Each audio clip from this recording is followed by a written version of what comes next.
Hello, everybody, and welcome to the Frontiers in Science Deep Dive webinar, Photocatalytic Water Splitting for Solar to Chemical Energy Conversion and Storage. I'm Ellaine de Guzman, the content editor for Frontiers in Science.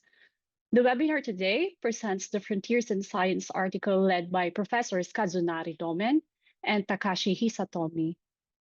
This article is about the recent advances in solar water splitting systems for developing photocatalysts with high solar to hydrogen energy conversion efficiency, artificial photosynthesis, and safe reactor design. We'll hear from two of the article's authors and our guest experts about the next steps for success. It is my great pleasure to welcome all of you online today, and I would like to extend a special thank you to Professors Kazunari Domen and Takashi Hisatomi for their trust and leadership in bringing this important project to success. We are delighted to have given it a home in our flagship journal, Frontiers in Science. So just a few words about Frontiers in Science. It is our flagship multidisciplinary open access title at Frontiers. The journal focuses on transformational science to accelerate solutions for healthy lives on a healthy planet. We commission exceptional peer-reviewed lead articles from world-leading researchers. Then, around each of these articles, we build a hub of multi-audience content, which includes viewpoints, editorials, policy articles, and content for children and the general public. This is all designed to extend the journal's reach and impact across science, policy, and society. No other publisher does this in the way we do, and we are delighted to be driving innovation in publishing so that critical transformational science can reach everyone in society and accelerate scientific progress for all. Today's discussion will be moderated by Greg Foote. Greg is a scientist by training with a first-class degree in natural sciences from Cambridge University. He's also an award-winning TV and radio science presenter and producer based in the UK. So, Greg, we are delighted to have with you with us today. So over to you and enjoy the event, everyone. Thank you very much, Ellaine. And hello, everybody. Absolute pleasure to be here to moderate today's deep dive. Great to see so many people from all over the world joining us live. I can see everyone entering where they're watching from in the live chat. We've had over 650 people register for this event from over 70 countries. So this is a great example of how international Frontiers in Science is. As Ellaine mentioned in her introduction, this deep dive focuses on the Frontiers in Science lead article published in December 2024 entitled Photocatalytic Water Splitting for Large-Scale Solar to Chemical Energy Conversion and Storage. Or, as our Frontiers for Young Minds articles puts it, harnessing the sun's power to turn water into fuel. As I'm sure you know, and as I'm sure you agree, to stop the climate crisis, we need to end our reliance on fossil fuels and shift to using more renewables.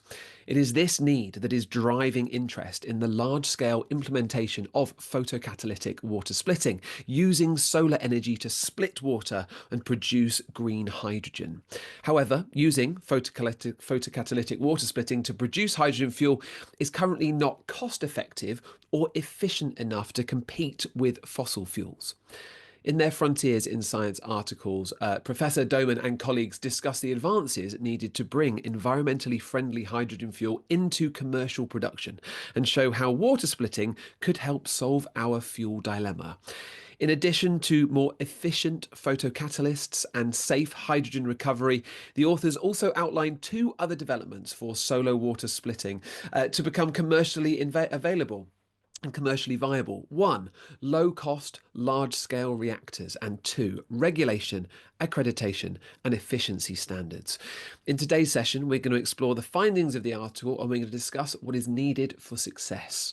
If you would like to dive even deeper into this research, please do check out the article Hub. It includes an editorial by Professor Johan Martens of KU Leuven in Belgium, a viewpoint article by doctors Marcus Antonetti and Christian Pelicano of the Max Planck Institute of Colloids and Interfaces in Germany, and a policy outlook by Dr. Leticia Torres Martinez of the Universidad Autónoma de Nuevo León in Mexico. You can also find a lay explainer, infographics, and a video, as well as an article in, as I've already mentioned, the Frontiers for Young Minds, which is our journal for kids. It's amazing. It's so, so good. To start off today's deep dive, we will begin with one of our lead authors, Professor Kazunari Domen, who will set the scene for today's discussion from a systems perspective. He will then be followed by one of his co-authors, Professor Takashi Hisatomi, who will continue to set the scene for today's discussion from a materials perspective. Following these presentations, I will then welcome both of those co-authors plus 3 guest panelists to join us to continue the discussion.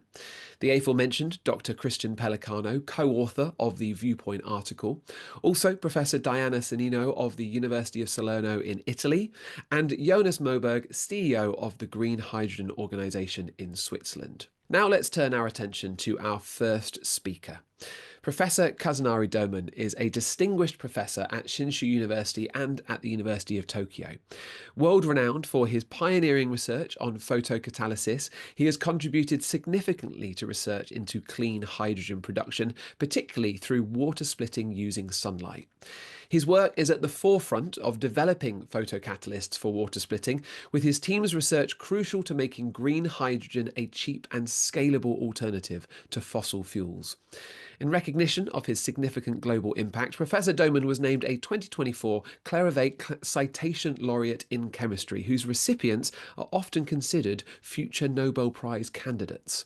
He continues to inspire new generations of researchers in sustainable chemical processes. Kazunari, thank you so much for bringing this article to Frontiers in Science. The floor is yours. Thank you very much, Greg. And today I'd like to talk about the photocatalytic water splitting for solar to chemical energy conversion and storage. Especially, I'll focus on the systems perspective.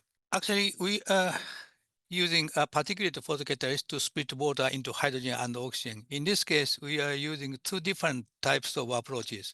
The first one is on the left-hand side. We use only a single type of photocatalyst. In this case, both hydrogen and oxygen evolves on the same photocatalyst. Another approach is a 2-step so-called Z-scheme type water splitting reaction. In this case, we use a hydrogen evolution photocatalyst and oxygen evolution photocatalyst. And these 2 photocatalysts are connected by so-called redox shuttles or some kind of electron conductor, solid electron conductor. Then after evolving these types of hydrogen and oxygen mixture, we accumulate the photocatalyst sheet and water splitting panels to accumulate the evolved hydrogen and oxygen. After that, we separate hydrogen from the mixture of hydrogen, oxygen, and water vapor. Then we obtain the pure hydrogen, solar hydrogen, or in some cases, we react with this solar hydrogen with some other materials, such as carbon dioxide or dinitrogen, to produce some other types of solar fuels. In this case, in our case, we use a thermal catalyst, not a photocatalyst. And here I show that our photocatalyst sheet, which was prepared using aluminum doped strontium titanate photocatalyst, that is only active for UV light. Then this active photocatalyst is actually mixed with nano-sized silica particles. And we just spray coating this mixture onto the glass plate and then calcine in air at about 90 degrees. And then this nano-sized silica works as a kind of glue to fix our photocatalyst on the glass plate. This is a 500 milliliter beaker just filled with distilled water without any electrolyte. If we put this beaker outside under sunlight, or if we irradiate by solar simulator, we can get this kind of bubbles coming out. This is a bubbles of hydrogen and oxygen exactly in 2-to-1 ratio. under photoirradiation using the UV light included in sunlight. Then this evolved hydrogen and oxygen mixture is collected by water splitting panel. In this case, we constructed the 25 centimeter times 25 centimeter scales water splitting panel. And this is a side view of this water splitting panel. This brown part is our photocatalytic sheet, and then here is a gas outlet. And the thickness of the water layer is 100 micrometer. That is a very thin layer. And then this is a real photocatalytic sheet, water splitting panel we prepared. And I hope you can see that the small bubble is going up very quickly and go outside through this gas outlet. The rate of the water splitting reaction was exactly the same when we have millimeter thickness or centimeter thickness of water layer. That means that 100 micrometer thickness of distilled water is good enough to effectively split into hydrogen and oxygen.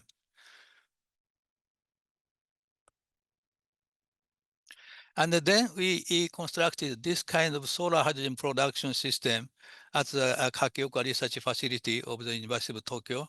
And then in this case, we used 1600 water splitting panel with to cover 100 square meter. And here there is a gas separation unit, which includes the gas separation membrane. And this is a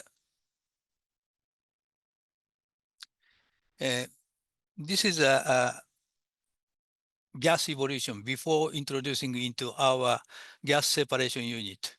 And in this particular case, the rate of the gas evolution was about 3.7 liter per minute. And then we have to, 3.7 liter per minute. Then we have to separate hydrogen from this mixture. So we are developing several different types of membranes, but here I showed one of the simplest way to split hydrogen from the mixture. That is polyimide hollow fiber membranes. This is a module of our membrane, and the length is 32 centimeter, and it includes 2300 hollow fibers. The inner diameter of this hollow fiber membrane is 0.3 millimeter. And then the outside and the inside of this hollow fiber membrane is about 1 bar. So we don't need to use so much energy to separate hydrogen. And based on this type of membrane, we can obtain the hydrogen purity more than 99.9%, including the quenching of the impurity oxygen. And the hydrogen recovery is at present more than 90%, but we would like to improve this hydrogen recovery more than 95%. Another question is that what kind of water is suitable? On the left-hand side, here I show that this plus marks, I plotted the hydrogen and oxygen evolution when we use distilled water. And this open circle, I plotted the rate of the hydrogen and oxygen evolution, which was desalinated seawater, which was obtained from Toray company. And as you see here, the rate of hydrogen and oxygen evolution was exactly the same for both cases. Then the cost of the desalinated seawater is shown here. 1 meter cubic liquid water is now less than $1. And the Japanese 2050 target of the 1 meter cubic hydrogen gas is about 20 Japanese yen. Then compare that's the cost of these materials, then that desalinated seawater's cost is less than 0.4%. So at present, we consider that to use desalinated seawater is a reasonable choice.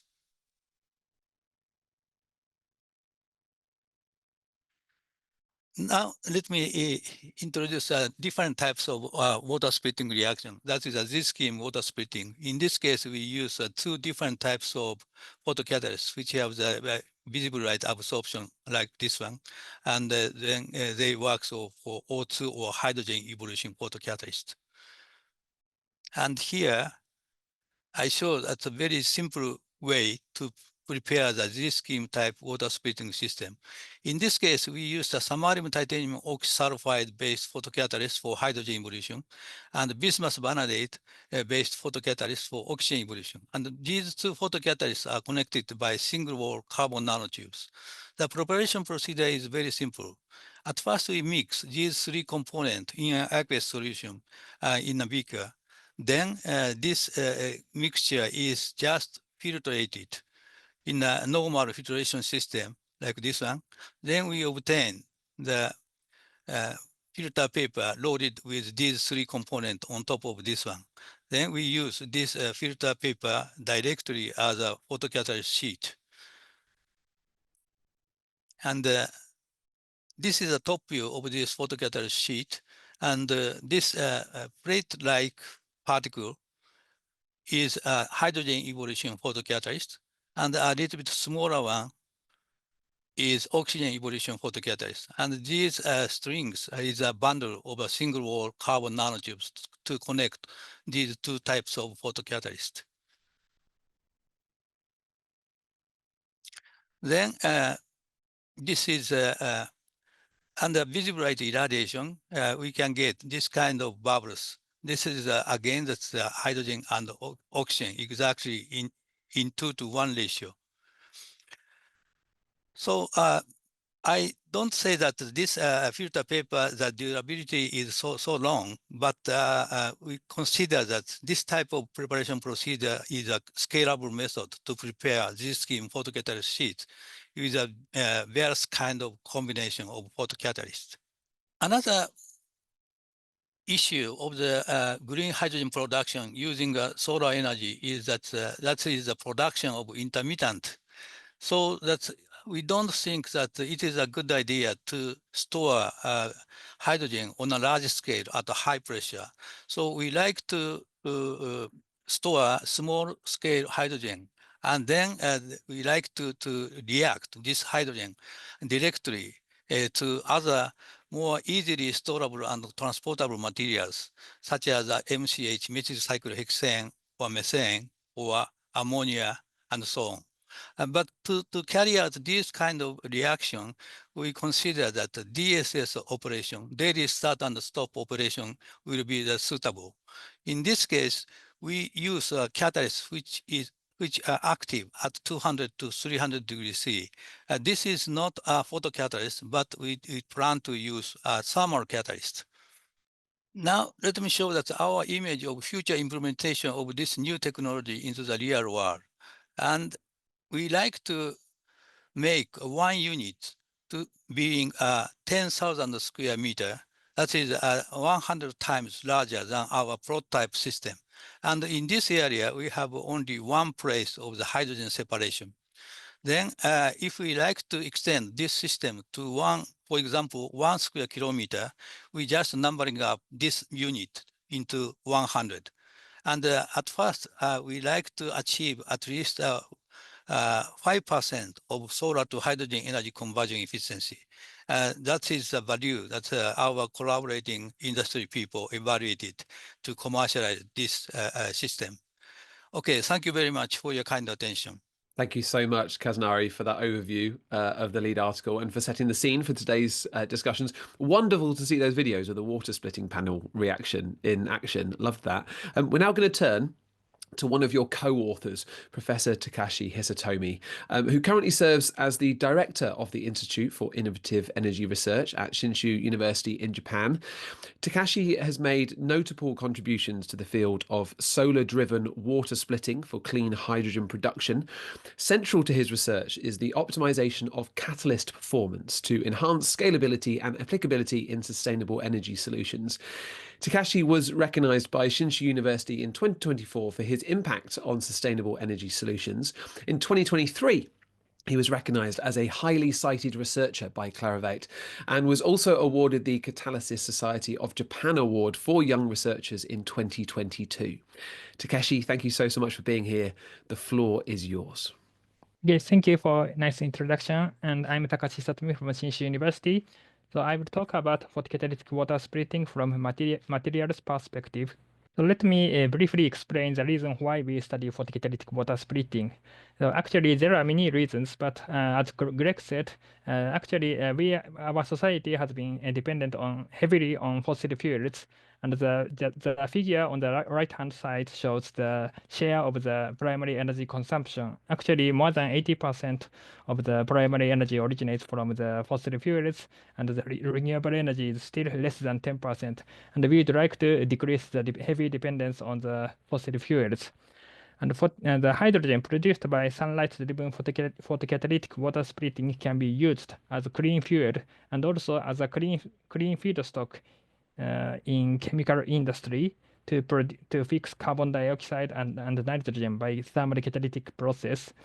And in this context, so the photocatalytic water splitting is regarded as a primary process of artificial photosynthesis, and the reaction systems and materials have been investigated actively all over the world. Let me explain the working mechanism of photocatalyst for water splitting. And when a semiconductor photocatalyst absorbs a photon that has energy greater than its bandgap energy, electron in the valence band is excited into the conduction band, and a positive hole is left behind in the valence band. And these excited electrons can reduce protons into hydrogen, and holes oxidize water into oxygen. And in this scheme, the energy, the potential of the band gap is an important factor.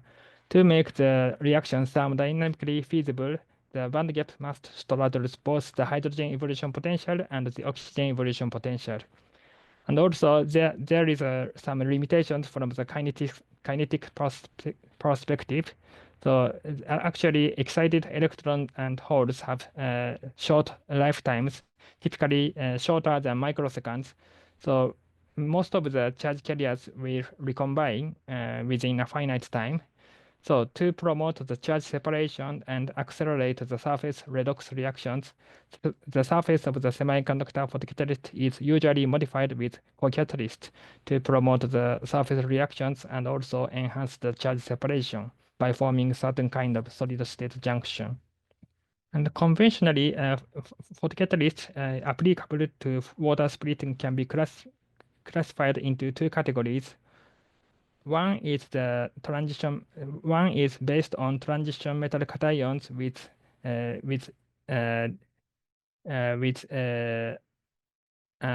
d orbitals with d orbitals empty, and these materials are often called D10 and D0 type semiconductors for convenience. And the other category is based on typical metal cations whose outermost d orbitals are fully occupied, and they are often called D10 type semiconductors. And the conduction band of these semiconductors are composed of these metal cations. And on the other hand, anions constitute the valence band of the compound semiconductors.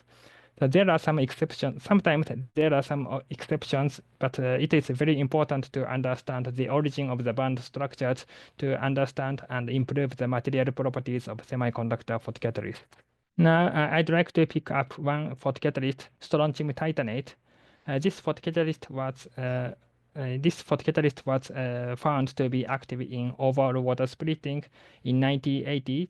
It was actually one of the earliest examples of semiconductor photocatalysts demonstrated to be active in water splitting. And using this material, influence of material properties, surface modifications, and reaction conditions on the photocatalytic activity has been extensively investigated. And this figure shows the progress of the improvement of the efficiency of strontium titanate photocatalyst in overall water splitting. In the beginning, the efficiency was actually quite negligible, but in the past 10 decades, and in the past 10 years, the quantum efficiency has improved drastically, and in 2020, the external quantum efficiency reached 90% under near UV light region.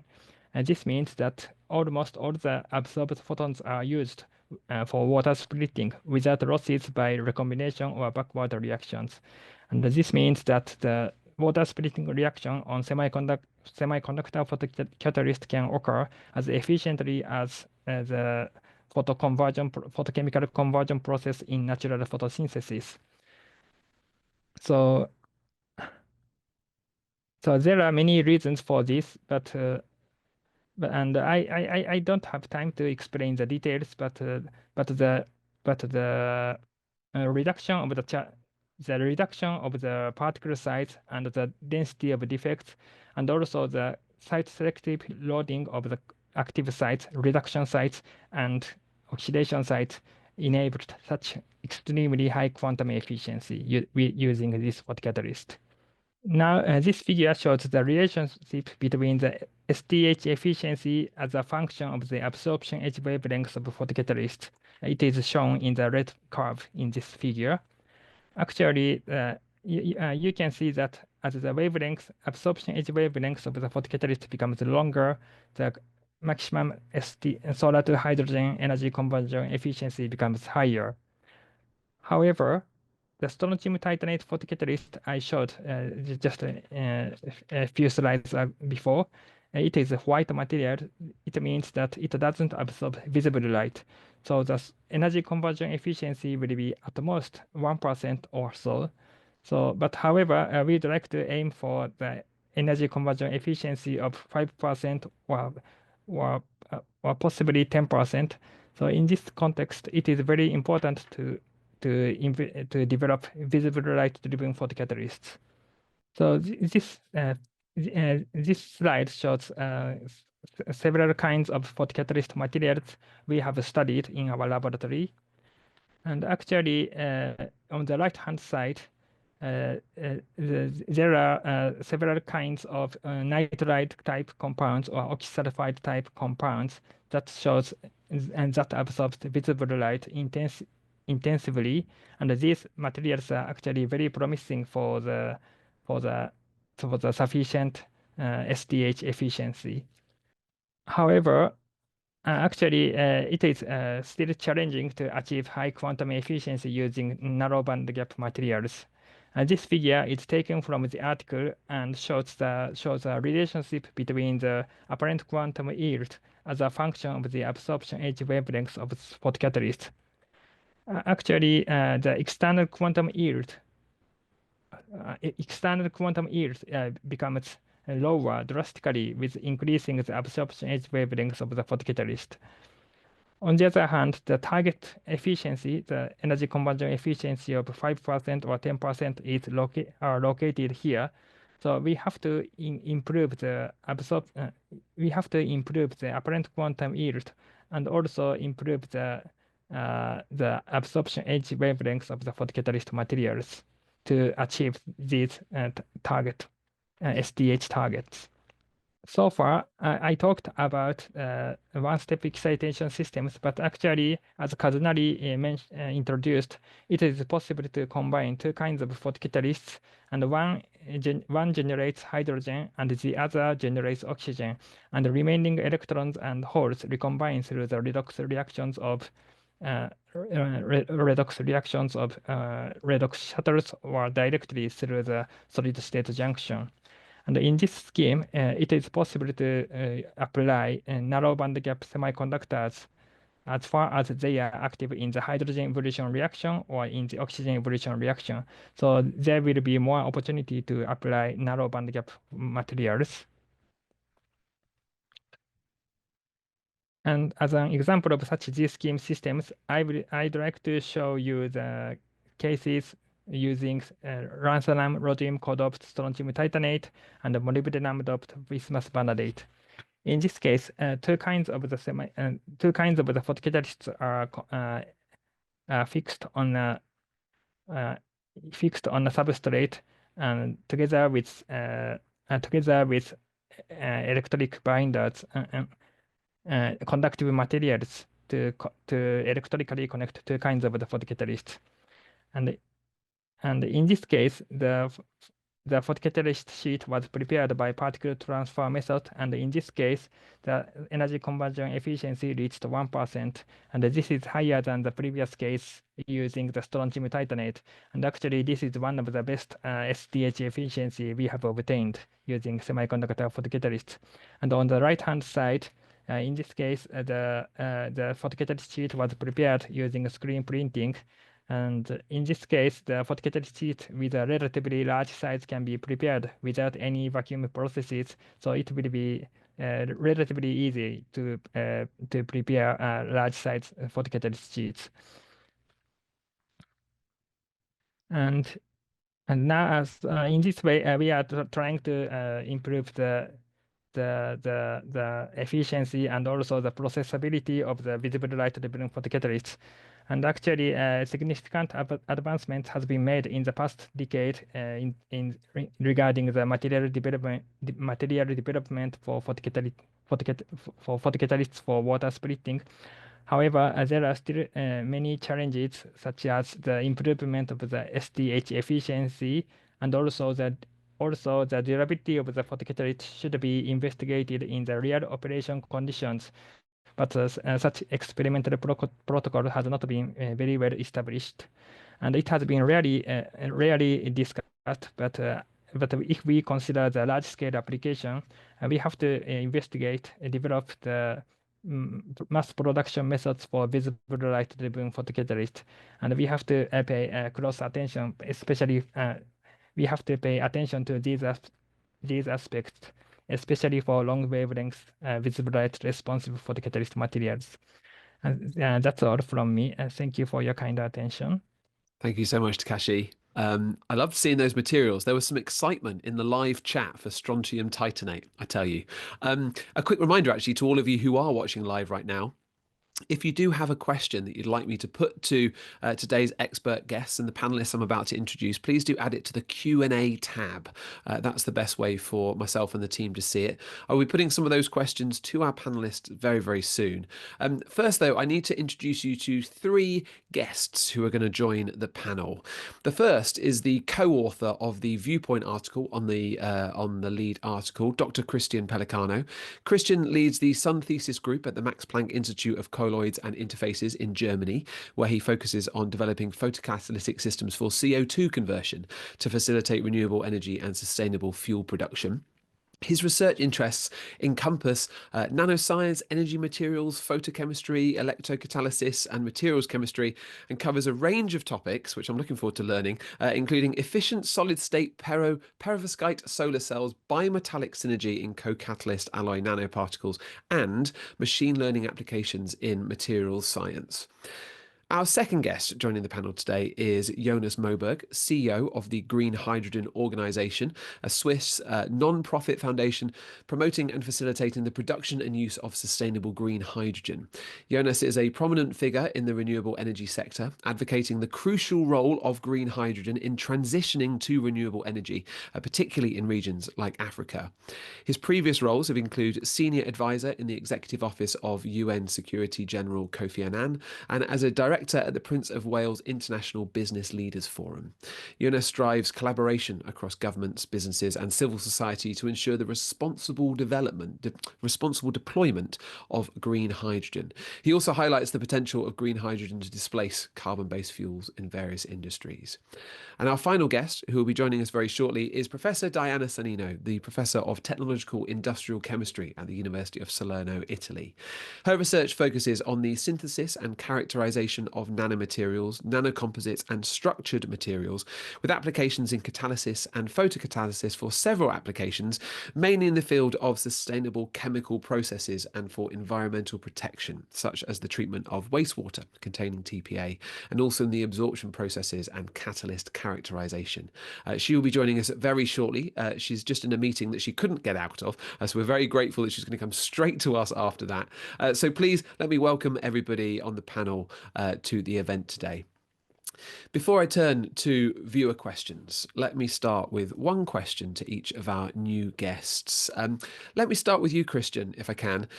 Building on your Viewpoint article, and given your expertise in developing photocatalytic systems for CO2 conversion, and the focus on the importance of cost-effective, earth-abundant photocatalysts, what specific strategies or material innovations do you see as the most promising for replacing rare or expensive materials like platinum group metals in water splitting? And how can these alternatives be integrated without compromising the efficiency or the durability of the systems? Over to you, Christian. Yep, thank you for your question. So first, actually, it is important for me to frame the discussion within an appropriate context. So as already highlighted by Professors Domen and Hisatomi in their lead article, so precious metal co-catalysts such as rhodium, for example, can be actually recovered and recycled once the photocatalyst reaches its operational lifespan. But of course, if given that they are used in their system in minimal amounts, the demand for more cost-effective alternatives remains a critical challenge. So a logical first step actually is to, I think, develop earth-abundant co-catalyst materials that can deliver comparable performance to that of noble metals. So promising candidates right now that I know of are metal phosphides, metal sulfides, metal oxides, and hydroxides, which have shown potential as efficient and durable co-catalysts. And then alternatively, in cases wherein the use of noble metals is really indispensable, which is the current case right now, actually. So a viable approach would be to alloy at least one platinum group metal with either another noble metal or a more readily available earth-abundant metal. So this strategy could reduce our reliance on expensive noble metals while maintaining high catalytic activity. And for the second question, how can we integrate these alternatives without compromising the durability and efficiency of the system? So since the group led by Professor Domen and Hisatomi Sensei has already established strontium titanate as the ideal model system, so a direct comparison of these alternatives against rhodium would provide us valuable insights for the viability and the performance of this alternative co-catalyst in overall water splitting. Yeah, that's all. Great so stuff. Actually, I worked with for Domen Sensei and Hisatomi Sensei before in Japan, and this is actually my topic in Kyoto University to develop to replace rhodium co-catalyst. Yeah. Awesome. Thank you so much, Christian. Great answer. Super interesting. Right, let's move to Jonas. I've got a question for you. I mean, you've got extensive experience in driving collaboration across governments, businesses, and civil society. And considering the green hydrogen organization's focus on responsible deployment, I'll say it correctly this time, what specific policy mechanisms, let's go beyond carbon credits and renewable fuel standards, do you believe could be the most effective in creating early market demand for green hydrogen, particularly in developing economies where the initial costs may well be prohibitive? Many thank you, Greg, and everyone at Frontiers. This is such an important conversation. And I guess the fundamental to your question is, how do we make research like this happen faster, better, and be taken into our economies at scale? Greg, you say ignore carbon pricing and regulation, and I'm happy to do that, but let's just acknowledge just how important those caveats are. Oh, yeah, absolutely. In other words, absolutely. You know, if we just did, it's not that the kinds of technology we're talking about today is expensive. It's the fact that fossil fuels are cheap. And if they weren't as cheap as they were, we would have even more of this research and see it taken into scale faster. What else can we do while we hope for those sorts of things? Firstly, let's not forget the roles of our governments here. There are so many ways in which they can enable market players and everything from research to the private sector scaling things. What do I have in mind? Just highlight a couple of things. One is our government's role as procurement agencies. They buy a lot of stuff and they set the rules for that. They determine mandates. There is a whole range of ways in which they can start to skew demand for products that are lower carbon, green hydrogen and its derivatives, green ammonia, and so on. Another big area is climate finance. So essentially growing, hopefully, income, not least from charging for carbon emissions, and channel that to financing lower carbon alternatives. And one of the things that we saw a bit of progress on at the UN summit COP29 last year in Azerbaijan was the extent to which there is a growing interest in allowing for essentially such work happening abroad. So taking essentially money out of for carbon finance from, in particular, OECD countries, and using that to a greater extent to finance low carbon alternatives in developing countries and emerging economies. Thank you, Jonas. Yes, we could absolutely talk, and we should absolutely talk about carbon credits, renewable fuel standards. But as you say, the government's position in enabling is something that I'd love to get into a little bit more later on in our conversations. Welcome, Diana. Thank you very much for joining us. Hello. I have a kickoff question for you, if I could.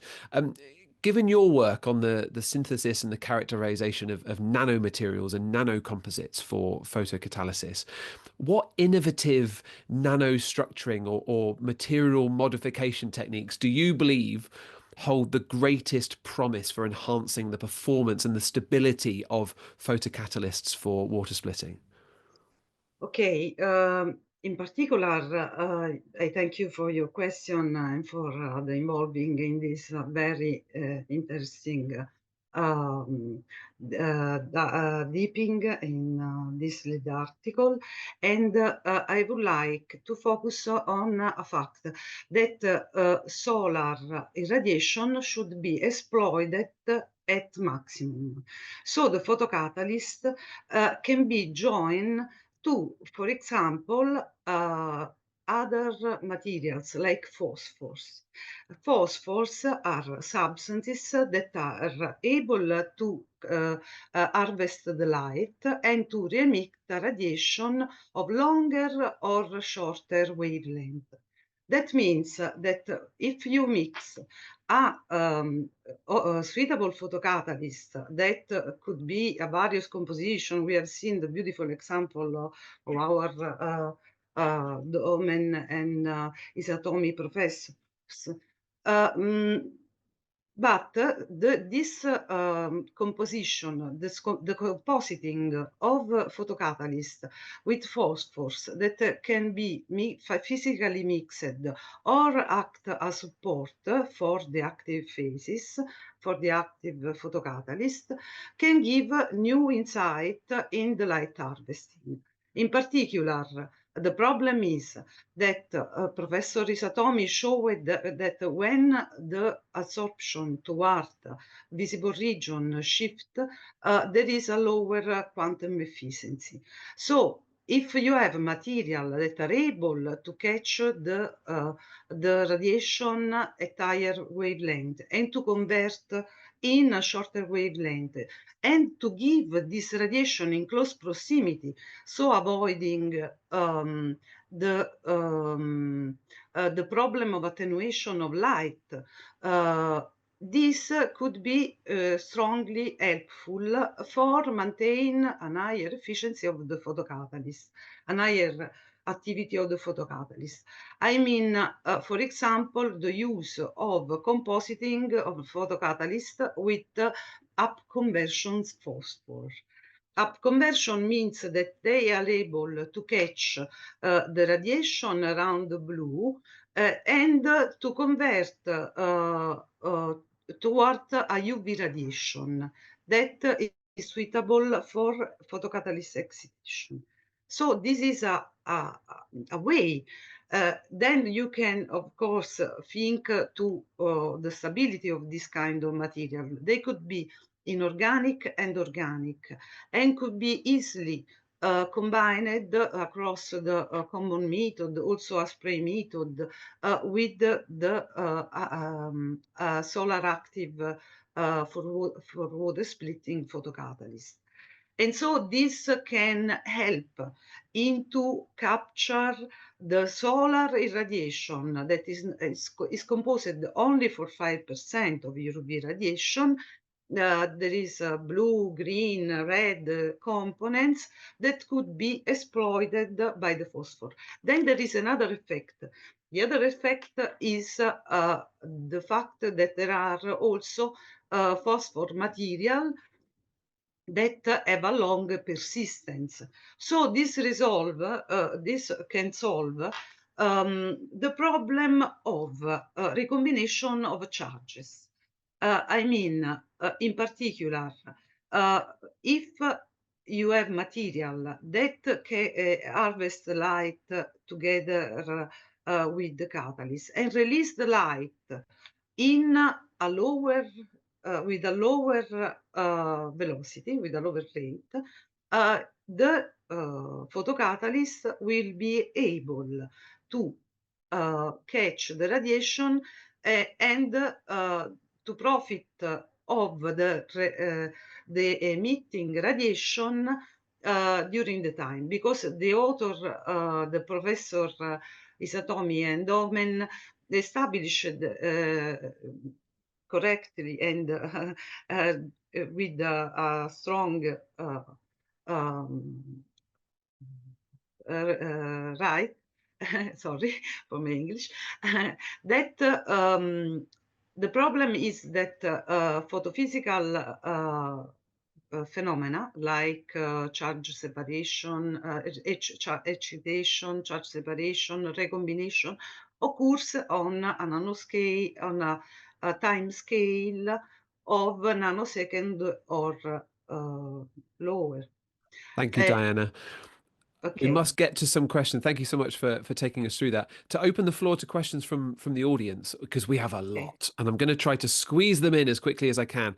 I think there's a really good question here to start with from Vadim Popkov, who says, how do you evaluate the feasibility and prospects of commercializing developments in the field of solar to hydrogen energy conversion over the medium term, so 5 to 10 years? Here's the key bit. What are the key advantages and limitations of these technologies? I think this will help us set some bullet points for our conversation. So let me come to you, Takashi, just to kind of give us a few key advantages and limitations of these technologies. Okay, what I can say is that the productivity of hydrogen is very important. So in terms of the efficiency, solar to energy conversion efficiency must be, as Kazunari suggested, at least 5% and hopefully 10%. And also the productivity means that not only the efficiency but the scale should be large. So to achieve so, the mass production of photocatalysts and also the reaction systems itself is a very key issue. Actually, there is not many examples. Actually, our system of 100 square meters is probably the largest in the world, but we have to go beyond, let's say, a hectare or even larger, actually. So yeah, these are some of the very important challenges. Great, thank you. Yeah, productivity, efficiency, scale. Jonas, perhaps I can come to you to add some more kind of bullet points to these limitations and advantages. The advantages are absolutely clear, of course, in that if we can make this work, we'll have a relatively simple system, albeit with very complex chemistry involved, from solar to hydrogen to green fuel. It means that we have another energy supply chain that is pretty much zero carbon emitting. So that is obviously quite extraordinary, exactly what our society needs. Yeah, thank you. So, and to pick up on that point there that Takeshi, you said about scale, let me give you Wai-Kian Chong's question. And actually, I'll put this to Kazunari. Does photocatalytic water splitting have a better scalability potential than PEC, photoelectrochemical, or EC, electrochemical water splitting? What is the potential of the scalability, Kazunari? Okay. I think that in the case of PEC, photoelectrochemical water splitting, we also tried to utilize photoelectrochemical water splitting reactions. I mean that using photoelectrodes. However, so far, we could achieve a better efficiency based on the photoelectrochemical system. However, if we try to extend to a wide area, then that we have to face a very difficult problem, how to extend to the wide area in the case of photoelectrochemical system. And then, of course, that photovoltaics and electrolyzer system can be extended to a wide area. So that is already commercialized system for both technologies. So I think that it is a good choice. But at present, the cost or price of the produced hydrogen is still higher than the gray or blue hydrogen. That is a problem. Yeah. So I think that particularly the photocatalytic system is, if we can achieve a good efficiency, then we will have some opportunity to produce low-cost hydrogen on a large scale. Thank you for bringing up cost, because as alongside productivity and scale and efficiency that we've heard about, cost is another big challenge with this area. And I have a question here from Baris Kumru, who says, I'm interested in understanding the cost competitiveness of solar hydrogen production. How do the current costs, including setup costs, compare to other hydrogen production methods? Christian, Diana, can you comment on this? If not, I'll put this back to our lead authors. Well, based on my knowledge, of course, I think the particulate photocatalysis is the cheapest among these options, because you would only need to immerse the photocatalyst powders in water, and the additional cost would be how to separate the gases, which has been solved by the group of Domen and Sensei and Hisatomi Sensei. Yep. And Takashi or Kazunari, what are your views on cost competitiveness of this system versus others? Okay, to produce the production of a photocatalyst on a large scale is one of the very difficult problem. At a laboratory scale, it is not so difficult to produce a good quality of photocatalyst. However, if we try to extend this kind of system to several square kilometers, we need about several tons of photocatalyst. Then that will become very difficult. So we are now collaborating with some industry companies, private companies. They are actually good at producing high quality materials on a large scale.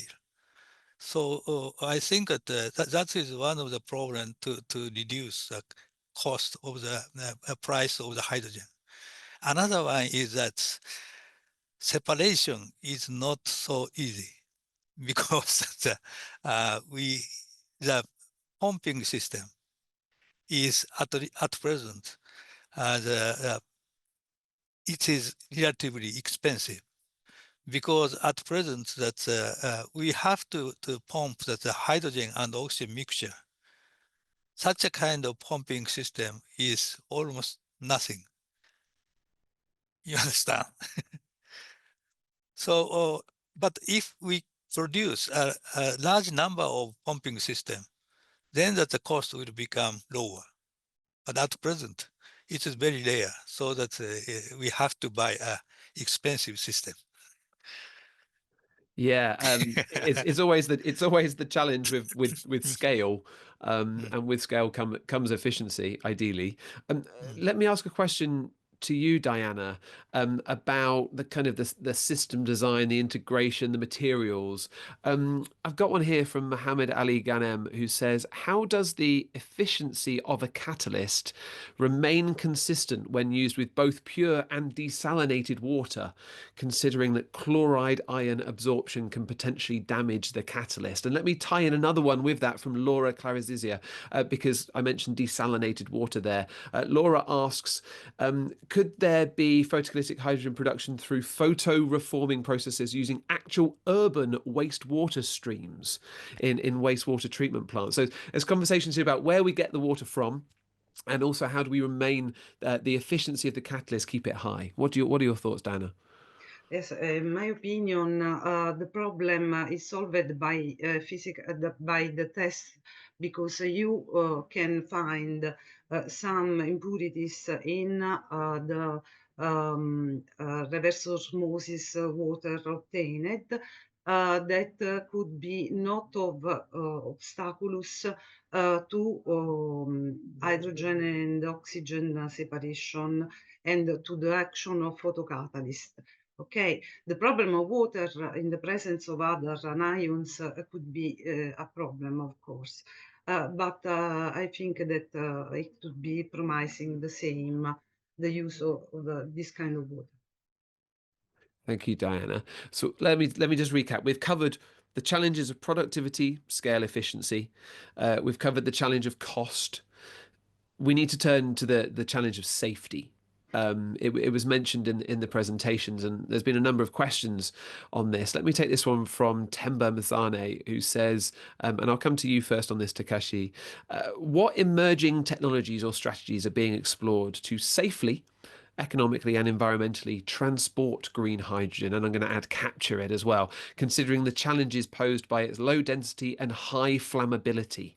Perhaps also you're asked to elaborate on the potential use of pods or lightweight storage systems as alternatives to high pressure tanks for storage and transport. Well, actually, I'm not the specialist of the hydrogen transport or storage, but as far as I know, in so we are producing the hydrogen oxygen mixture at atmospheric pressure, and it is very combustible. And even if we intentionally ignite the gas mixture and cause explosion, actually, if we design the reactor structure properly, it doesn't damage the reaction system, and we can still continue to use it. So the handling of the hydrogen oxygen gas mixture can be most likely safely done if the systems are properly made. But as for the hydrogen storage and transportation, I don't have a clear answer. Let me pull Kazunari into this conversation, and let me add another question kind of to this as well. Wee Young Ong says, your work published in Nature is mind-blowing, and they have a question. What type of membrane shall they use to separate hydrogen from other gases in order to obtain an extremely high purity for fuel cell applications? But in so doing, we still have the safety question. So can you please address that for me as well, Kazunari? You as far as I should answer to the safety question, you mean that for the safety of a pure hydrogen or mixture of hydrogen and oxygen? Let's address both. Is one preferable? Okay. Is one favorable over the other? And therefore, which way would you like to store and transport it? Okay. In the case of the hydrogen and oxygen mixture, and in Japan, we experienced a very strong explosion at the Fukushima nuclear power plant was exploded by hydrogen and oxygen mixture. So if we store a large amount of hydrogen and oxygen mixture, then that it is very dangerous. However, if we use some kind of small air, narrow tubes, or we are using some tubings to carry that hydrogen and oxygen mixture, including water vapor.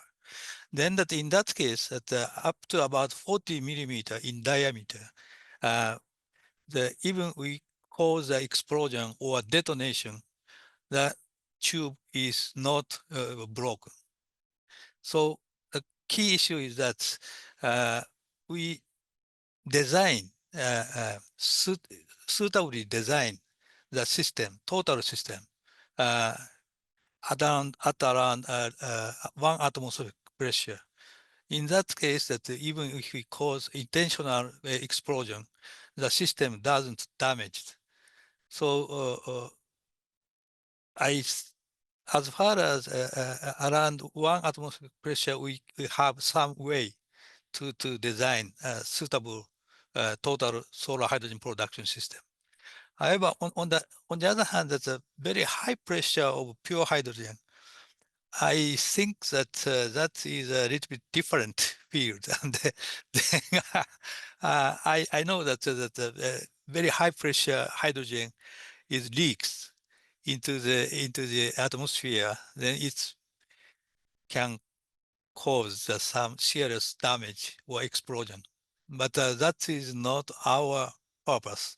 We just like to produce less than 10 bar of the hydrogen.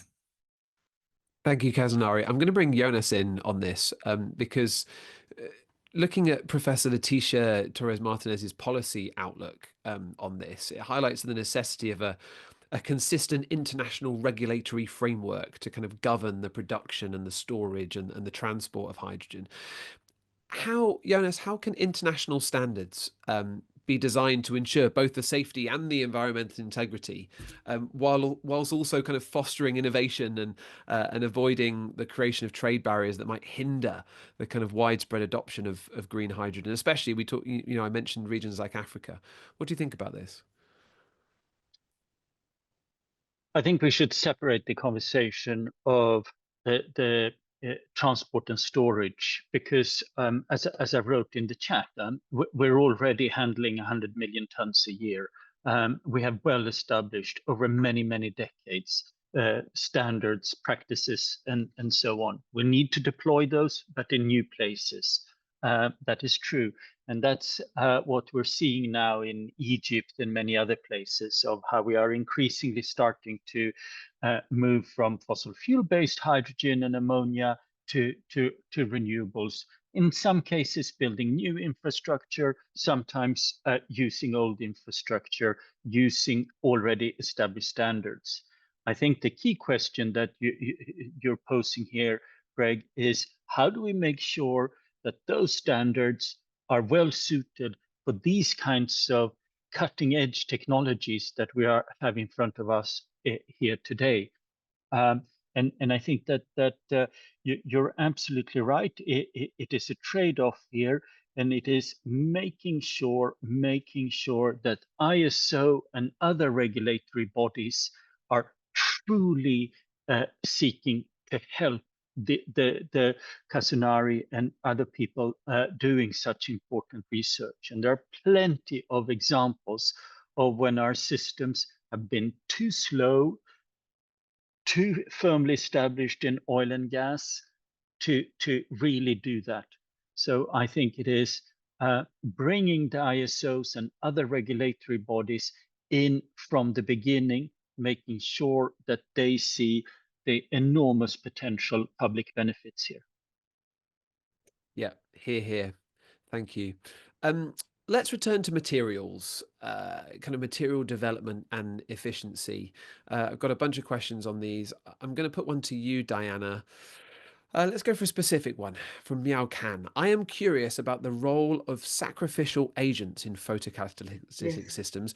Are they necessary if the goal is to solely produce hydrogen? How do they function in the context of hydrogen extraction? Yes, they can. They are very important because they scavengers salts, produce salts. So this is a way to avoid the developing of oxygen inside the system and can give streams that contain hydrogen. Okay, quindi sacrificial agents like organic compounds or residual pollutant in the wastewater can act transforming the oxygen inside CO2 and water. And so they can, they can act transforming the oils, sorry, inside other product, okay? And so they can avoid, they can help in the production of hydrogen because they help the separation of electron hole charges. Thank you, Diana. Thank you very much. Let's keep exploring options. Priyanka Verma says, I'm interested in learning about the potential and perspectives of utilizing NIR, near infrared region of the solar spectrum, in addition to the UV visible light for photocatalytic hydrogen generation reactions. The question is, what are the latest advancements or challenges in that area? Takashi, is that a question for you? Materials using NIR? Yeah, I have seen some photocatalyst active under NIR, but to split water into hydrogen and oxygen, we need a band gap energy of 1.23 for electron volt. So it corresponds to nearly 1000 nanometers. But actually, we will need some over potentials to drive hydrogen evolution and oxygen evolution both. So in most cases, as far as I know, the NIR active materials are used in two-step excitation systems, also known as Z-scheme systems. And mostly the such narrow-band materials are not very stable against oxidation, so they are mostly used as a hydrogen evolution photocatalyst in Z-scheme type photocatalyst. Yeah, but the efficiency is not very high at present, as far as I know. Thank you for that overview. Appreciate it. I've got a question here about carbon dioxide reduction. Christian, this should come to you. This is from Rashis Kumar Chitara, who says, what factors should be considered when selecting the optimal reaction pathway for carbon dioxide reduction? Actually, so right now I'm focusing on hydrogen evolution. So it's that I'm not really an expert for CO2 conversion. Yeah. So I think Domen Sensei, Hisatomi Sensei are more knowledgeable in that aspect. No problem. Kazunari, do you have thoughts on optimal reaction pathway for carbon dioxide reduction? Yeah, and recently that there are many people working on the carbon dioxide photo reduction, and in most cases they use photoelectrodes to carry out carbon dioxide reduction and to generate oxygen on the other side, right?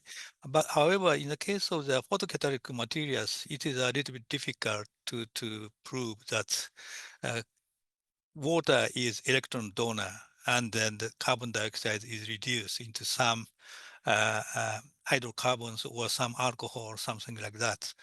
So I think that in the case of the photoelectrochemical CO2 reduction, that probably the problem we have to consider is that scalability, how to extend to a wide area with a CO2 reduction. But if, as far as they use some electricity, which is produced from the photovoltaics, then the situation changes somewhat different. Anyway, I think that another way is to utilize the normal thermal catalyst, because if we have a hydrogen, then at the present chemical industry can make almost all kinds of hydrocarbons or alcohols or more complex chemicals in combination with carbon dioxide, so that it will be the competition between such a kind of chemical industry and the direct CO2 reduction. Thank you. And bring us back to hydrogen, solar to hydrogen, STH. You've said that, you know, the aim is 5% efficiency. Victor Gray puts a question here saying, considering the broader context, if we are to achieve efficiencies greater than 10% and mass produce these panels, how much water would be required on a large scale? And do you anticipate any issues relating to global freshwater scarcity? We did touch very briefly earlier on the use of desalinated seawater. Is that a promising development? Yeah, okay. If we assume a 10% STH value, and then we extend to the 25 square kilometers, the solar water splitting system, we will need about 5,000 tons of water per day. You understand? However, that's desalination of seawater plant capacity is several 100,000 tons per day. So that's a desalination system capacity is much bigger than the amount of water consumed using a 25 square kilometers system. So I think that desalination is technology is now very suitable to utilize to produce water to be splitted by photocatalytic water splitting. Jonas has just put his hand up, a digital hand up, just as I was about to turn to you. Yes, over to you for your thoughts on this. Now, look, efficiency, I think, is the main issue. Yes, it's a lot of water, but in the scheme of things, it's not that bad. And as Professor Domen has already said, the actual cost for desalination compared to the rest of it is also relatively limited. We got to take desalination seriously. There are some environmental aspects, in particular what you do with the brine.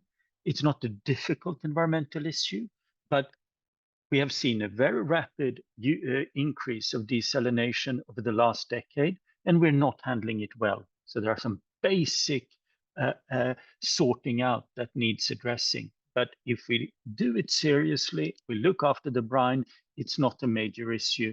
And if you compare it with many other industries, incidentally, if you compare electrolysis or this kind of production of hydrogen with petrochemicals or gas refining, the water use is it's significant, but it's not that significant in comparison. And just one extra line, if you could, Jonas, on what you would suggest to do with the brine. There are many things. It depends on where we are, how much it is, and so on.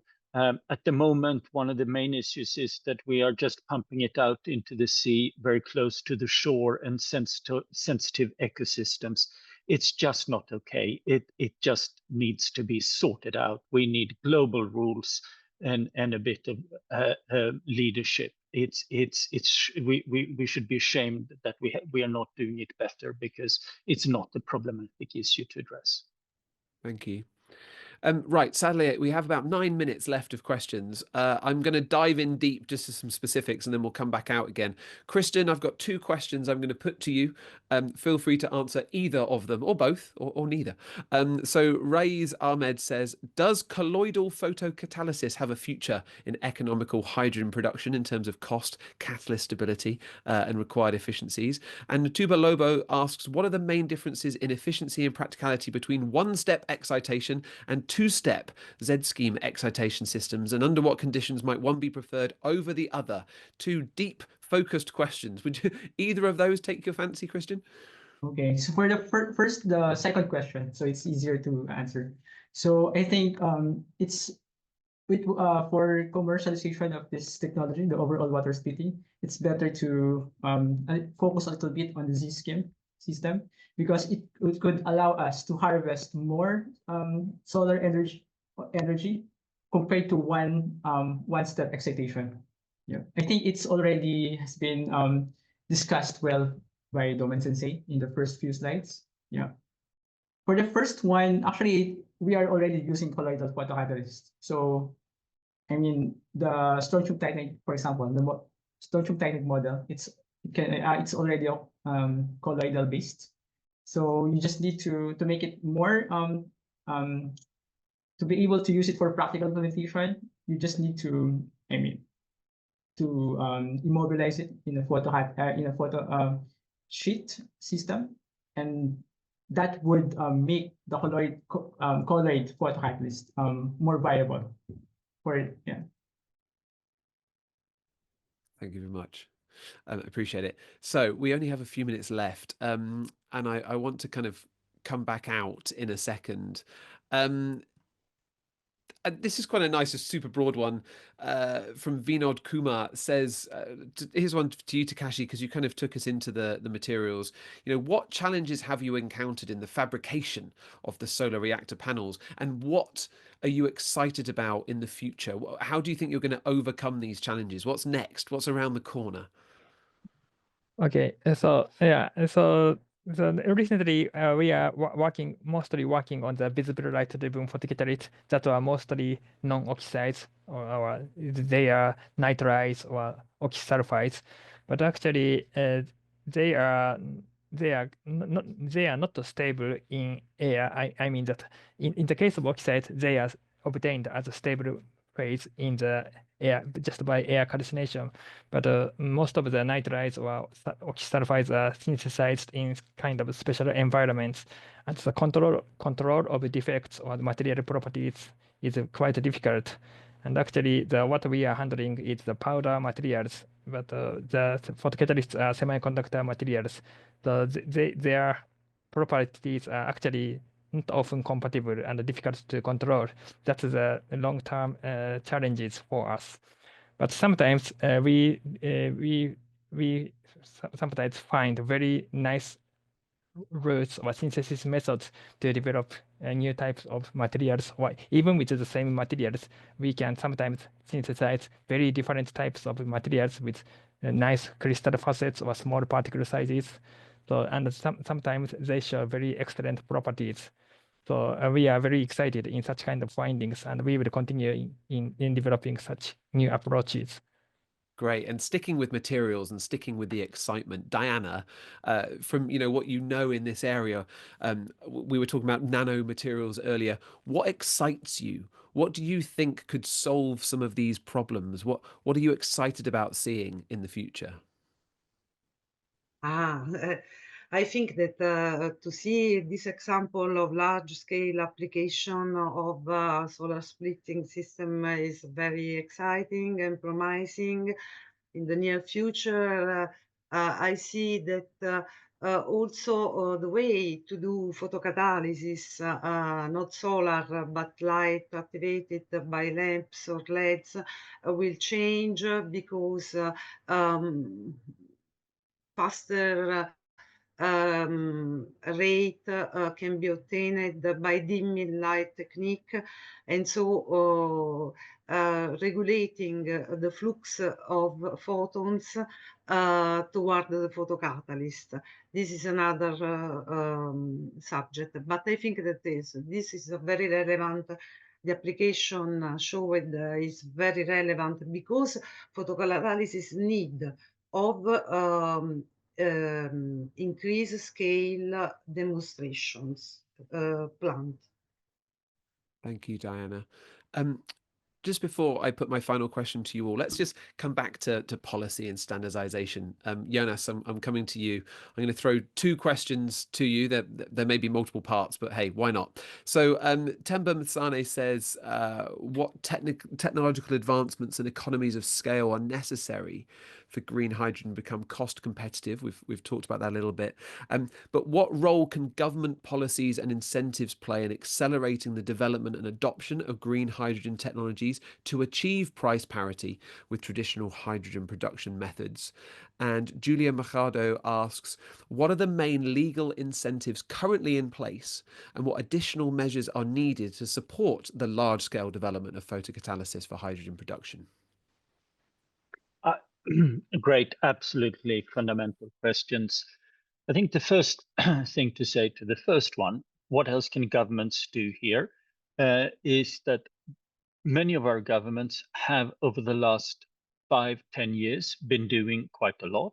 They have adopted strategies, they have provided financial incentives, they have supported hubs, pilot projects, and so on.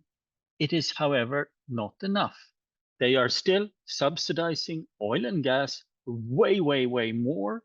And if that is what we're competing with, which is what we are, it is not sufficient. In other words, they need to do an awful lot more in order for these things to scale. We are confident that the costs will come down, and there are some countries that are leading the way in driving down costs.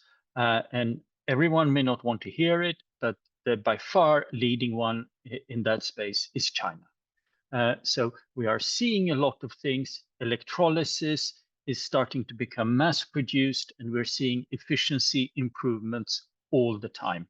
And I'm very confident that if we can see the technology we're discussing today become available, we will start to see efficiency gains here as well. What else can governments do? You've touched on some of the things. I think rules, regulations, standards that don't lend credibility to carbon emissions, that essentially encourages and creates the incentives in the market for green premiums, then we'll start to see also a much greater demand for genuine low carbon products. Brilliant. Brilliant, brilliant. Thank you. That's a really good good way to finish. But there is one last thing I do like to finish on, which is I like to ask all the panelists for their one final takeaway message. So this is something that you would like to say to either your scientific community about where they could focus their efforts, or where we need people to put their energy and their scientific minds into.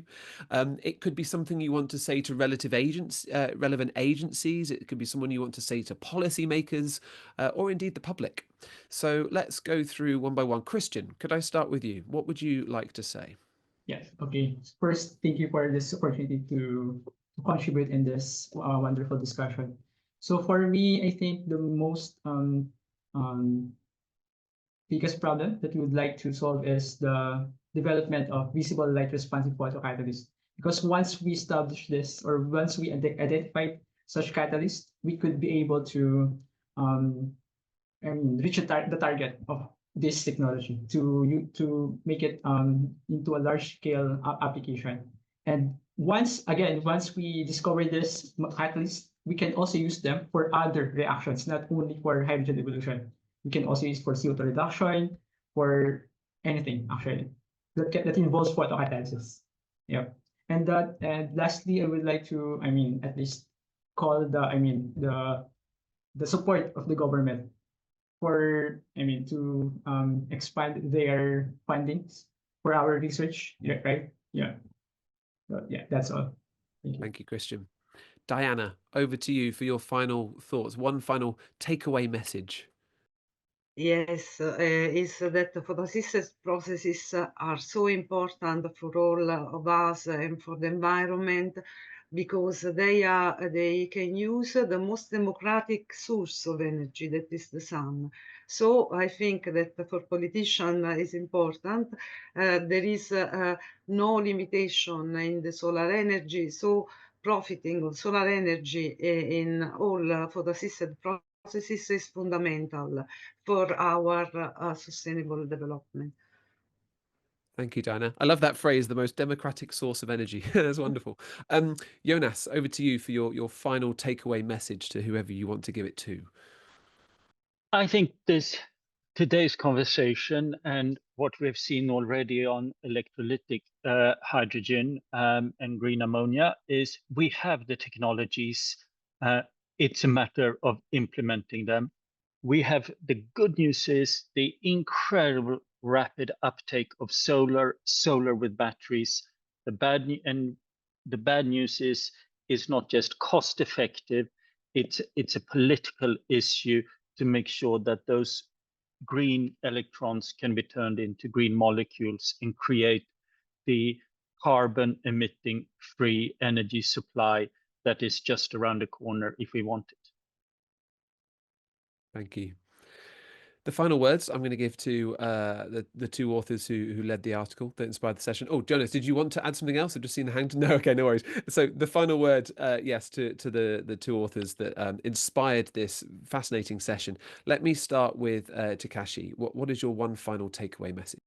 Okay, let me say something. So actually, I have been studying photocatalytic water splitting for something like 20 years, and I have encountered many difficulties, but I have never been bored with the research because actually not always me, but somebody has always made breakthroughs and advanced the field, and I hope to see such breakthroughs in the near future. But to achieve this, what we need is to understand the photocatalysis properly, and I'd like to continue my research and development while keeping the academic perspective. So sometimes we are focusing on the efficiency, and it's actually very important for the societal implementation. But actually, the scientific understanding will be the driving force to achieve such breakthroughs. Yeah, so yeah, I'd like everybody to keep scientific interest in this research. I love that it's Thank you. excited you for so long and will continue to do so. Kazunari, over to you for the final word and the final message. Okay, thank you. But my message is almost the same with Takashi, because now we are developing the visibility responsive photocatalyst to achieve STH values more than 5 or 10%. And we recently believe that we understood why that the efficiency is not so good. So that is the major reason is the defect site included in our photocatalyst. So I like to say to, especially to young people, is that don't give up, keep challenging to improve the materials or devise a new method to prepare the materials. Yes. Thank you. Well, Professor Kazunari Domen, Professor Takashi Hisatomi, Dr. Christian Mark Pelicano, Professor Diana Sannino, and Jonas Moberg, thank you all so much for not only those final thoughts, but for joining us throughout today. Thank you also to all of you for joining us. For if you're watching live, if you're watching back, it's brilliant to have you here. But for now, from me and our guests and the entire team at Frontiers, we've done an amazing job today. Thank you once again, and thank you to all my guests. Goodbye until next time. See you.